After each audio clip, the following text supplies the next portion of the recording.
నా మతం నెగ్గాలి, నా పంతం నెగ్గాలి, నా మతం తరహా దేశాలు మరిన్ని రావాలి, కానీ వేరే దేశాలు మాత్రం నా మతాన్ని బలవంతంగా రుద్దుతున్న వాళ్ళ మీద మాత్రం గెలవకూడదు. ఇది అరబ్ దేశాల వాళ్ళ ఫీలింగ్, ఎస్పెషల్లీ సౌదీ అరేబియా వాళ్ళ ఫీలింగ్ కూడా.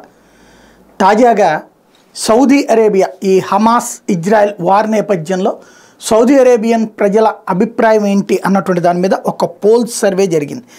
ఇది సర్వే చేసినటువంటిది లోకల్ వాళ్ళు కాదు, Washington institute for near eastern affairs వాళ్ళు పోల్ సర్వే చేస్తే 56% మంది హమాస్ తీవ్రవాదులది రైట్ అనట, ఇజ్రాయెల్ మీద దాడి చేయడం రైట్ అనట, అలాంటి దుష్కృత్యం చేయడం రైట్ అనట, బందీలను అడ్డు పెట్టి బేరం ఆడడం రైట్ అనట. 90% మంది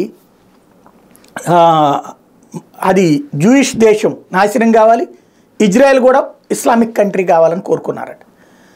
అంటే ఆ స్థాయిలో ఇప్పుడు ప్రస్తుతం సౌదీ అరేబియాని కూడా ఇజ్రాయెల్కి వ్యతిరేకంగానే ఉండు అని చెప్పేసి ఆ దేశ ప్రజలు చెప్తున్నారు.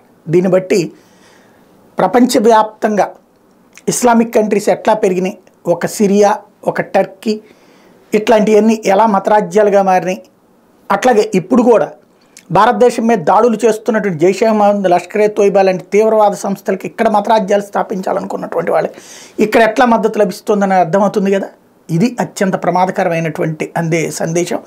ఎక్కడైనా సరే మత విస్తరణ అన్నటువంటిది మన మతంలో మనం పెరగడం అన్నటువంటిది కాకుండా పక్క వాళ్ళని చంపేసి నాశనం చేసేసి మతరాజ్య విస్తరణ జరగాలన్నటువంటిది అత్యంత ప్రమాదకరమైన అంశం.